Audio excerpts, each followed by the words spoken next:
پیزا جوړه کا بغیر اوون جوړه کا. بار به کمنټس راتلو که مشران دي که ځوانان دي که ماشومان دي ټول پیزا غواړي. نو ما چې راځي چې اسان شانتي ریسیپي در کوم بغیر اوون نه بدله جوړه کوم وبخیم دله هیڅ ګرانه نه ده چې څه د سره یې اپکې اچوي چې څه نه اپکې ما اچوي او دا به د بازار نه زیاته مزیدار وي. نو دې له به مونږ 2 کپ میده واخلو که تاسو سره سپین وړي خالص اوالی یو چمچ پکې خمبیر واچوئ ایست ورته وایي او ما چینی پکې یو چمچ واچوله 2 چمچې مې پکې غوړي واچول 2 یا 3 پکې واچوئ او لږه شانتي مالګه پکې واچوئ چې تاسو ته پته چې د وړو دپاره کافي ده. دې نه یو لارج پیس جوړېږي مطلب غټه پیزا سي او دا به په تړم اوبو واغږئ په یخو اوبو به دا نه اغږئ ولې چې موسم د یخنۍ شروع شو ګرمي نه ده. نو دا ما په تړم اوبو واغل چې څنګه عام وړه اغږئ هغه شانتي واغږئ.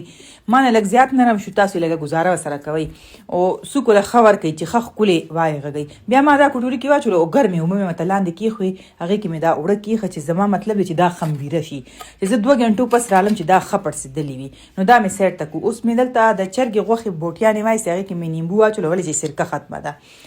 او پکې مې سوس واچوله چې کوم سوسونه تاسو سره وي لکه چیلی سوس شو او سویا سوس شو دا چې کوم تاسو سره سوسونه یې ښه او دې کې به تاسو اوږې ادرک پیسټ واچوئ. ما سره خو د اوږې پاوډر شته هغه پکې واچوله ګرمه مساله مې نیمه چمچ راوایسته سور مرچکې مې راوایسته او مالګه. تاسو سره که چېرې سوسونه نه وي غوږ ورته ونیسئ اوس نو تاسو به دې کې 3-4 چمچې ماسته واچوئ او ورسره به ګرمه مساله او سور مرچکې او د اوږې ادرک پیسټ واچوئ. ما پکې دا د اوږې پاوډر واچولو. نو دا د بغیر سوس دی ولې چې دا سوسونه اکثر خلکو سره کور کې نه ملاویږي یا ختم شوي نو خیر دی بس هغه غوښې سره دغه دي. دلته بله ما دغه واغستو چیز تاسو کم یوم اغستی شئ هغه چې دی چاپ به کم سبزیانې مې وله یو ټماټر وله کټ کړي یو شمله مرچکې لږ شانتې پیاز دا مې وله نري اوږده اوږده سلایس کټ کړو نو هغه چیز مې چې دی امې معمولي کش نه کدوکش په هغې باندې مې دغه کړو نری بازار نه داسې نری ملاویږي چې تاسو کم خوښ یې. ښه دلته مې پین ګرم کو دا چرګې غوښه چې به دا 1 ساعت پرته به ما وله همره سبزیانې کټ کړي خو ضرورت یې نه ده پرېښلم دونه ولې چې بوټیانې داسې غټې غټې خو نه دي بس پین کې واچوئ او د پاسه په ډکن کېږدئ او داسې یو 15-16 منټو پسې منځ کې هم ګورئ 15-16 منټو پس بس دا بیا سره کوئ لکه اوبه پرې اوچه شوې اوبه خو دا خامخا پرېږدي نو بس دا اوس دلته کې دا تیاره شوه. دا به اوس یو سیټ ته کړو او اوړه وګورئ څنګه خمبیره شوي دي خو ما نه نرم شوي وه مخکې هم درته ویلې خیال کوئ چې د نه نرم نه شي. نو بس داسې راغونډ کوئ او یو پیزا ترې نه جوړه کړئ مطلب روټۍ ترې نه جوړه کړئ اوس نه پیزا مې مه کوه او لاندې ورته چې کوم لوښي کې ږدئ نو اوله پیله غوړ کړئ لوښی مې وله غوړ کړو او په لاس ترې نه ډېره ښه جوړېږي بس دې کې مې داسې کېښوه او اوس یې سیټ کړئ په لاس باندې لږ یې راسمه کړئ چې شکل خو یې د پیزې ښکاري که نه تاسو اوس یې ما ته وایي چې تاله روټۍ نه درځي. ښه کانټه به واخلئ په کانټې به داسې نشانونه پکې ځکه وکړئ چې دې سره به یې روټۍ پړسېږي بالونه پکې نه جوړېږي نو داسې به پکې سوري وکړئ او بیا به پکې چلی ګارلیک سوس چې کم ټماټو کیچپ کې ملاویږي او پرې واچوئ دا لږ مزیدار بیا به پرې لږ شانتې دغه واچو پنیر چیز مې پرې واچولو او بیا مې پرې مرچکي کېښو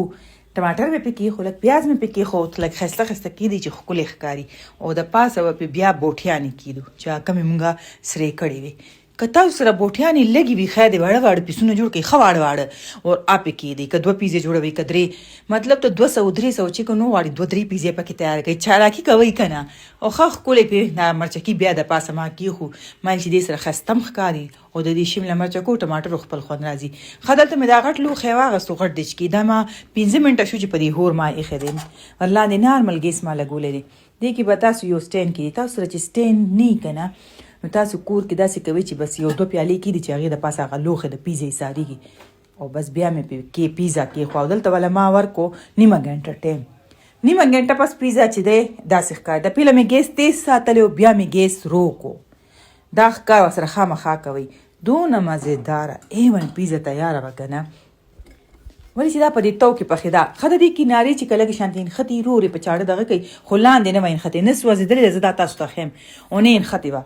دا نه کلکه وه او نه داسې نرمه وه د دې لاندې روټۍ ډېره موټۍ راغلې ده تاسو که ورته غور وکړئ غټه ده خو په دې بره چې کوم کوټینګ دی غوښه هم پرې ما زیاته اچولې ده سبزیانې مې هم پرې زیاتې اچولي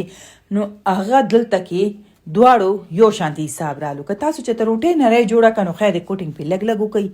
نو تیریږي او ښه ما یې سنډې مې نه دي پرېښي ځنه خلک دا سنډې پرېږدي نو بیا اکثر ردي شي نو ما یې په سنډو باندې هم کوټینګ کړی دی ما چې سنډې خو یې شوق سره وکړو دا بازار کې ډېر مست خلک دي هغوی په سنډو د لسم نه کېږي دا سنډې اکثر پاتې شي